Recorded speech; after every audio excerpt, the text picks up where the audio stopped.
Hi, I'm Sid Paymer, the Executive Director of the Cape Chamber of Commerce and Industry. Welcome to the Chamber's Business Studies Initiative. First, let me give you some background as to why we're doing what we're doing.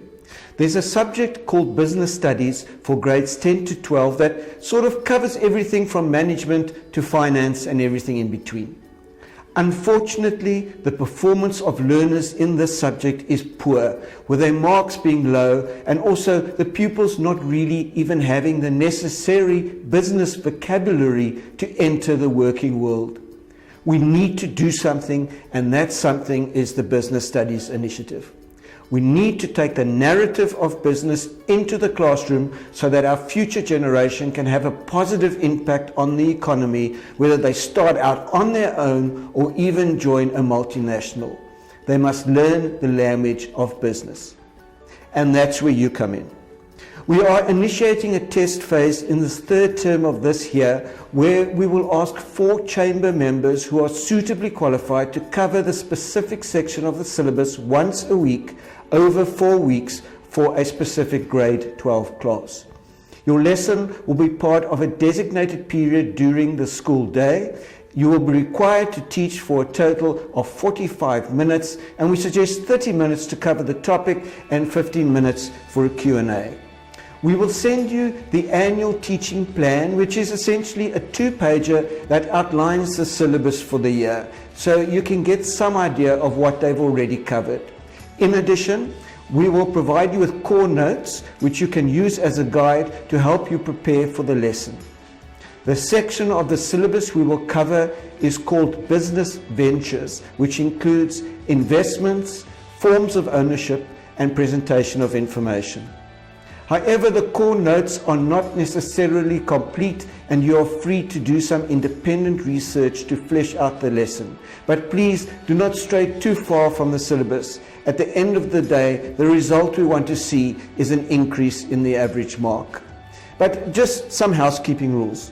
Because we need some control, you can only join this initiative if you are a paid-up member of the Cape Chamber and you do not have a criminal record. However, what's even more important is your experience, and of crucial importance, your motivation, because you will need to prepare for each of the 4 lessons, which is 1 lesson per week, effective from Monday the 25th of July to Friday the 19th of August 2016. There are a host of logistics, such as the specific part of the syllabus to be covered, what teaching aids are available, directions to the venue, the teacher's details, timing, and so on.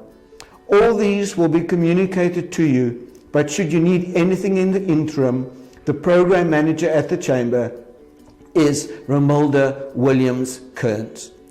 You will also be required to meet the teacher at least a day before the lesson, so that he or she can give you some background to the class you will be teaching, and that you have some relationship in place before you start. However, it is also imperative that the teacher be present for the lesson, so as to capacitate him or her with your knowledge. Please be mindful of the fact that we are visitors in a space where the relationship between teacher and pupil has been built up over the years. Please respect any rules that may apply at the school, and the school in turn will be advised that you be treated with respect and be provided a safe environment. Please note that your lesson is part of the school day, so timekeeping is important. Also, please note that you are not there to sell or promote your business. You are there to change the world.